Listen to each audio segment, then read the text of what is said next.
You are listening to He Said, She Said with L.A. Rob, and D the VIP. Oh yeah. And as L.A. Rob likes to say, we are back. We just saw the most amazing movie ever. Yes, Infinity War. Oh my Avengers Infinity War. So I'm D the VIP and this is LA Rob and we're about to talk to you about this movie. LA Rob. Oh, what's up everybody? To set the stage, we bought our tickets months in advance and we saw it at our favorite theater, the Lumley in North Hollywood.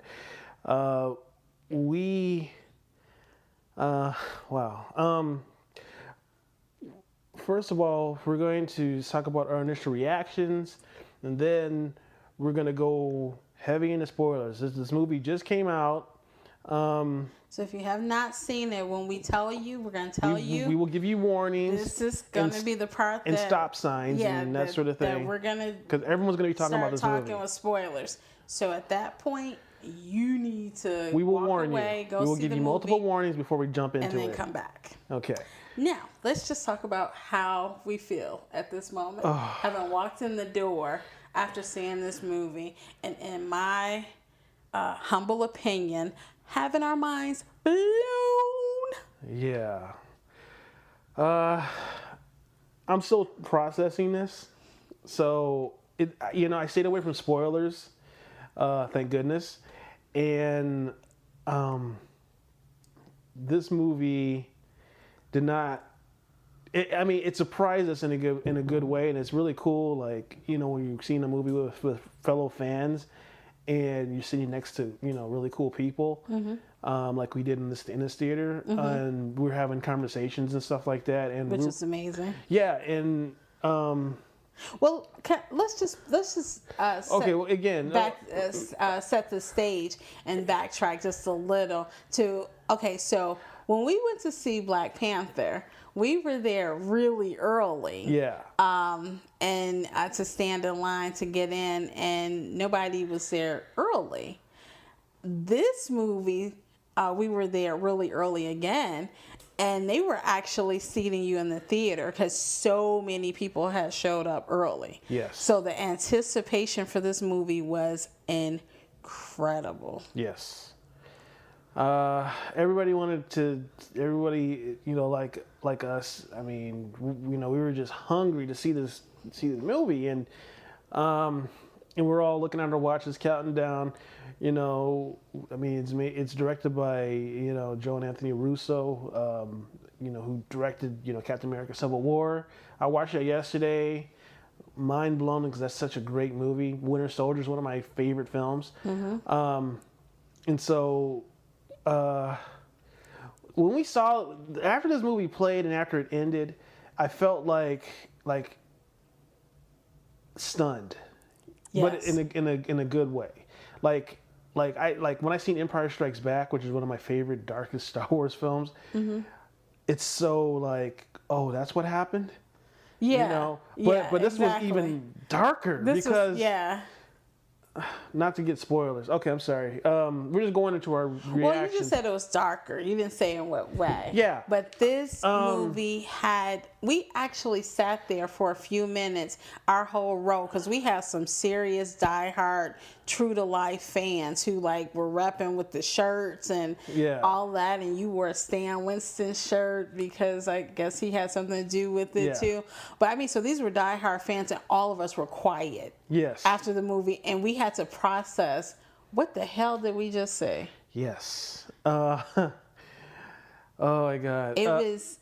This movie amazing. was like what 2 hours and some minutes, but worth every second. It was never a moment where I felt bored. It was never a moment where I felt bored. Yeah. It was. I think the biggest thing that shocked me was because you have all these characters, and a lot of times directors can lose control of people, and you don't give people equal time. You don't. Sometimes when they're writing for so many different people, it kind of gets lost. Like one person gets lost in it, and they don't really bring them to life or bring them forward. But everybody in this movie was written well. Yeah. Like everybody had equal time, so to speak, to shine and to do their thing. And just the writing was incredible. The editing was incredible. The direction. It had to take two people to actually control all of the stuff that was going on. I don't know how the hell they made all of this work together. Because you got a tree, you got a raccoon, you got a magician, a wizard or whatever. You know, you got the Tony Stark's in his suit, but you got Shuri, you got I mean, you just it's all the intangibles as to how the characters react with each other, and what what the actors play off of each other. It was just remarkable. It was remarkable. It was stunning. Like it was such a well-crafted film. Yes. I'm trying to think. I haven't felt this way about a movie before. I mean, we see a work of art, or let me put it to you this way.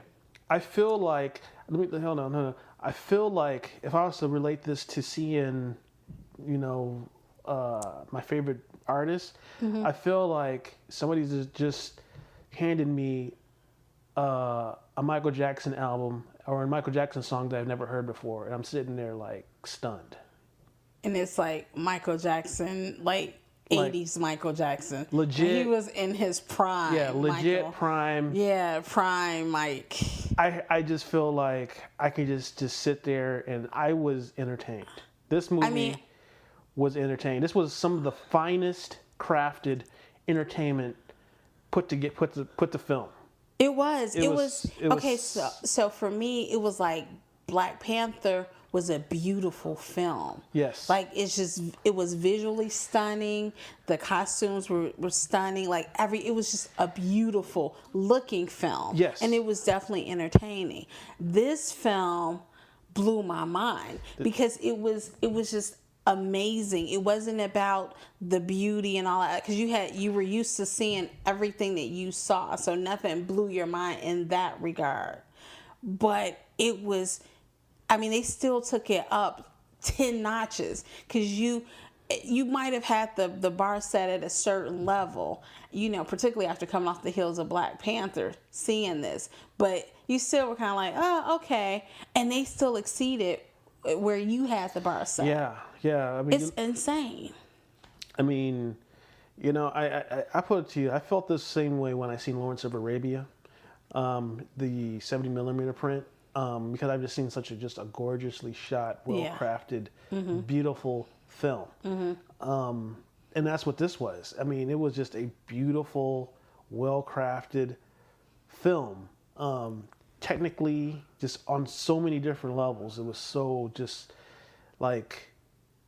Well, see, I don't know that I would call it beautiful to me much, but it was well crafted. It was well written. It was entertaining. It was well edited. Yeah, all of those things. Because I think of beautiful, I think of it doesn't have certain films. It doesn't have shots that are just there for scope, and like the pacing is so.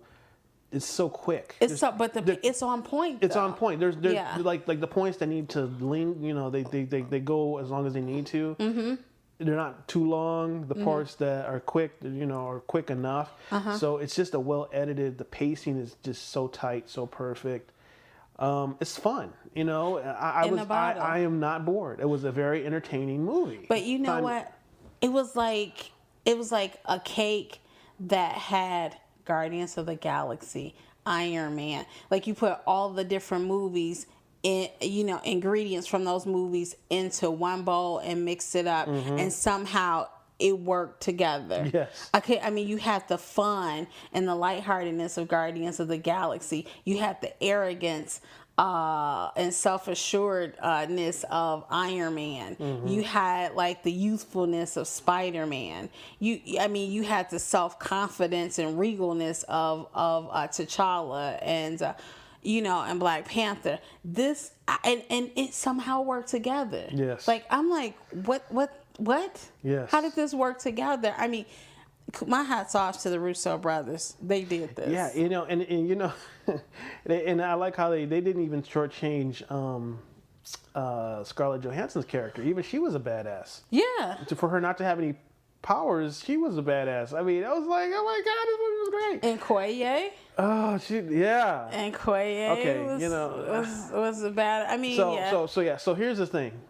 Okay, just to book, let's just get this up. Go see it.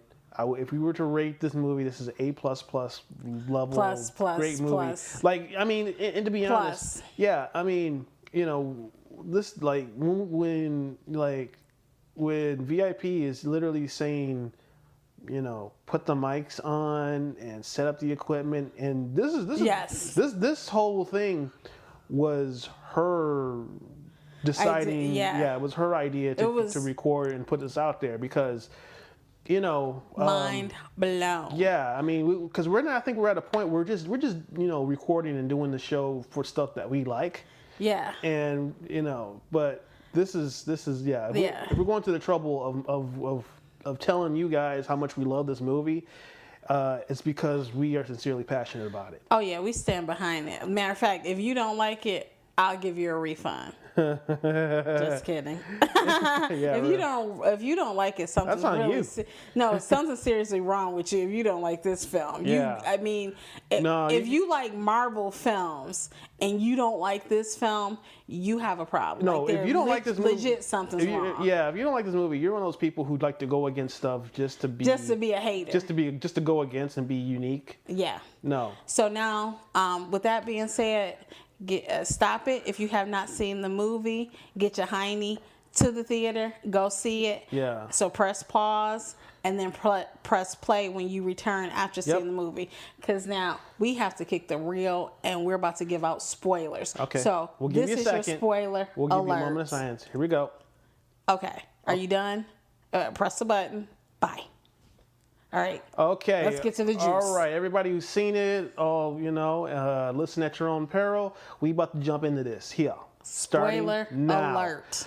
Holy. Oh my God. Okay. Mind blown. Everybody dies at the end. Not everybody. Well, it was like Not half everybody. the galaxy. Half. Well, he said he said half. Did you see that coming though? No, because we were sitting there like talking about like who was going to live and who was going to die, and he was like, kind of like because we knew we were saying T'Challa would be fine. He's definitely safe. He just had a movie out and it was successful. And we're still waiting for Black Panther 2 and all that, and he didn't. He dead. Yeah. He did. He goes to tell Nkoye, this is a terrible place to die, and then all of a sudden he's not there.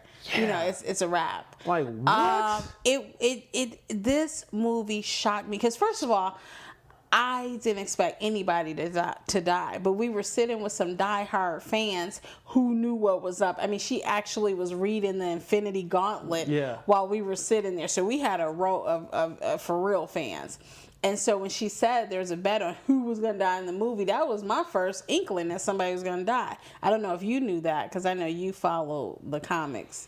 I read the Infinity Gauntlet. Yeah, you wouldn't tell me anything. That's nice. I mean, it's definitely different from the graphic novel, because in the graphic novel, Thanos gets the Infinity Gauntlet because he's in love with the personification of death. Like death is the actual character that he's in love with. So in order to be powerful, he gets the Infinity Stones to be to win the favor of death. So that's a love thing. I don't know if they're gonna follow it for the next one, but that was a little different. That was his whole mode is a little different. But I will say it. Because what's different is like in the comic, other characters that aren't like the X-Men, which aren't really part of Disney because they don't own the IP, right? Well, not yet. Yeah. That's still being negotiated. Yeah. But the X-Men were supposed to show up. Other characters they have like the Fantastic Four, Silver Surfer. It was a huge event that had all of the characters involved. But like I say, that the whole legality of of who's in and who isn't is kind of still I mean, what we got. So, and it was so like it was so great. Like the story. Like this was written by some writers who really knew what they were doing. This Kevin Feige has found so on point. A way to surround himself with people who love. Because I've heard he was a fanboy for since he was a kid, and you can tell because he surrounded himself with people who know this property backwards, forwards, sideways, going, coming, however. I mean, and who love it just as much because. How you're able to have a movie that has the funny lightheartedness of Guardians of the Galaxy, the the wittiness of Iron Man, all the elements that you love about the movies individually, right, in one film, and never feel like one is overpowering the other or doesn't go or doesn't fit there or any I don't know how they were able to do that, but this film did it. It was you got a tree, you got a raccoon, you got Vision, who what the hell he is, I have no idea. Then you have the common thing of just the people of Wakanda. Yes. That with a spear and their cloaks and stuff like that. I mean, this was amazing. Yes. This movie was amazing. It was the editing perfect. Yes. It was the shit. Well, because like I'm glad they didn't like even with the Wakanda stuff. It's as long as it needs to be. I mean, they don't go into what happened after they killed Killmonger and what the effect of people coming into Wakanda. But it was as long as it needed to be, and there was just no. I mean, everything was needed was perfect, and let's talk about like I thought the creepiest thing for me, which I really responded to, was the people like the Black Order, the people who work for Thanos. Like when they round up people, they say, "Even your soul belongs to Thanos," or rejoice because you're being relieved of your lives by Thanos. And the way he's done is so calm. Yeah, it's like, creepy. It's so calm and so happy and kind of like a cult sort of thing. I'm like, it's so cold. But you have to admit that they made Thanos. Thanos is like, that bad boy, the bad boy that is almost attractive because what he's saying in theory isn't wrong, but it's still crazy. Yeah. So he's saying he needs all of the stones because he needs to help balance out all of the worlds, with people to make sure everybody's well fed and well taken care of and blah blah blah. So he decides who lives or dies. Because he's making sure that his solution was randomly kill half of the population. Yeah, both rich and poor. Yeah, he just is selecting however he's selecting. But I mean, and so when you think of that in theory, because he talks about him coming from a planet where the planet died. He was trying to tell them they should do that, and they did, and the planet died off because people starved to death or whatever. And so he's trying to prevent that. So in theory, that what he's trying to prevent, I don't want to say it's honorable, but I guess in theory, if you can save some. I can see his logic. Yeah, but it's like, are you kidding me? But it's wrong. But he's like, okay, well, I'm going to do this. I'm going to acquire these stones, and this is going to make it happen. So, and the whole thing of how he goes about doing it, the fact he's like not afraid to torture anybody. Oh yeah, torture or kill anybody to get to it is. But the sad part is that he had love, like he loved Gamora, and it was. I mean, he really loved her. Yeah. Yeah, I could kind of see that. And he cried. He really did because he was required to give up something he loved. and he couldn't fake that because you can't fake out the stone. Yeah. And so she was the thing that he loved. That was shocking because it's like, you actually love something? Yeah. Really? But this movie, and how cute was the teenage Groot? He was adorable. Okay. Yeah, teenage Groot was cool. He was adorable. He was adorable. Hilarious with Rocket. The what did he call him? The bunny? Yeah, see, no, Thor kept calling Rocket the bunny. Yeah, the bunny. And you know what was really cool?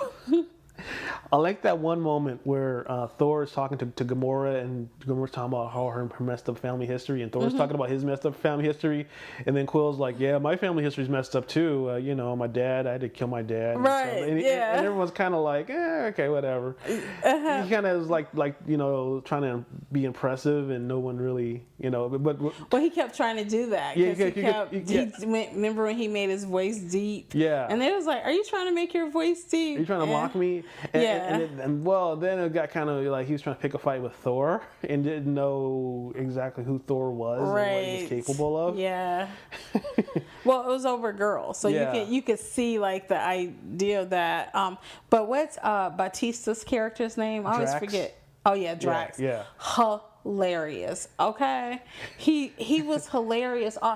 He has mastered the art of like saying stuff without any emotion. Yeah. But he still has the timing that's perfect, so it has you like falling out laughing. Yeah. Oh my God. And I don't know how the actor Batista, how because I know he had a hard time in the first movie getting that right, but it's like perfect. Like he had me cracking up. Yeah. And with I like that one moment where he's like, look, I can eat so slow you think I'm invisible. Yeah. And that was just funny. And Mantis comes in and is like, Drax? He's like, and speaking of Mantis, I like how they use Mantis in this. Like, yes. Like, you know, how they use her powers and how fun she is. Like, I like. Yeah, she's like, very bubbly and sweet and just, yeah. Yeah, and I like that. But that's why it's so interesting because you have that, like, Guardians of the Galaxy in some way, in some areas, it's kind of, you know, like popish and, you know, like bubbly and sweet and rainbows and kittens and that kind of thing, like that fun-loving kind of thing. Yeah. Because of he's kind of stuck in that 80s, that good time, fun-loving time. Yes. But then it slams up against Thor and you know, these people who are not doing that bubblegum thing. Yeah. Because, oh my gosh, I thought it was funny when Peter Parker and he Quill meets. Yeah. And he's like Flashdance, and he's like, oh yeah, that was the greatest movie ever, because he's stuck in the 80s. Yeah. And then Peter Parker's like, no, it's not. That movie's terrible, you know, because Peter Parker obviously is in 2018, so that's like the worst movie ever for him. Yeah. This movie just, I'm telling you, well written. Or I like that one part where there's a callback to the first one. He's like, yeah, you remember that movie, that old movie where you had to kill the walker and it reflects. Yeah, that movie Alien. Yeah. And we were like, what's he gonna do? Blows the thing out the airlock. Yes. Yes. Yeah. It was. This was. I loved every minute. Oh my God, this movie was so great. It was great. I love Oh my God, this movie was so fun. And especially if you're like that person who was, you know, in the 80s, was a kid in the 80s, you're going to understand all of it. And like, it really is going to resonate with you. Like, it's going to resonate with young and kiddies and all that other stuff for various reasons. Yeah. But if you're an 80s baby, this is really going to resonate with you. Yes. Like, this is the perfect movie for you. Oh my God. This is like, because it resonated with us. We loved it. This movie's amazing. Yeah. So when Thanos wins and he, you know, decides to take out half of the reality, that moment where, you know, and I noticed like there's like a theme of just quiet, like even from the beginning the characters is like, you know, going like shh, even and when I don't know if maybe it's me, but it just seems like when the end happens, everything is so quiet. Yeah. And sad. It's so sad. It's so people just vanish like ash. Well, because at first the reality of what we were confused, because I know I was confused about what was going on. I thought it was brilliant that they had Spider-Man's character say, I don't want to go to, he was like, I don't want to go. And that made the reality of, wait a minute. Wait, when he's dying? So it made that a reality, because at first you didn't know where they were going. You're assuming that this is going to go into another act and that we're going to see them off on the island somewhere and then we're going to get back to kicking Thanos' butt. But when he says, I don't want to go, and he starts to cry, he's like, I don't feel well. And he starts almost crying because it's like a person who is dying and they know it.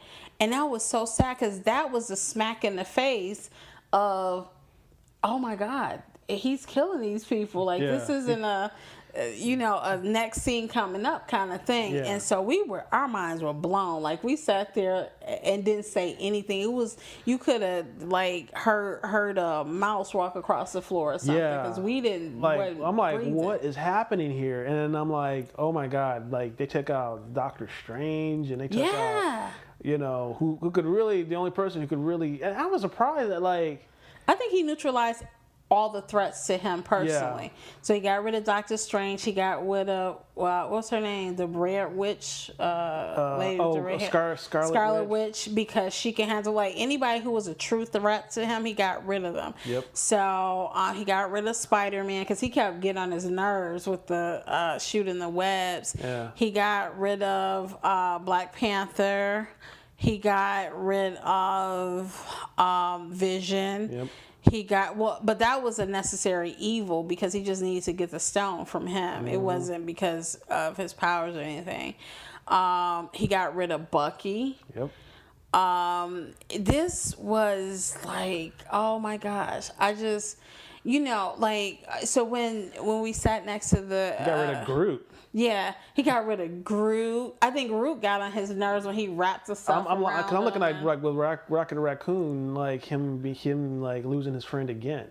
Yeah, and he was so upset. But at that point, when Groot disappeared, we still didn't know what was going on, so nobody was really sad until Peter Parker made the reality of, wait a minute, he killed her? Like, what? And so when we left out the theater, of course, I was like, if they kill off Groot one more time, I'm gonna really be pissed. Mm-hmm.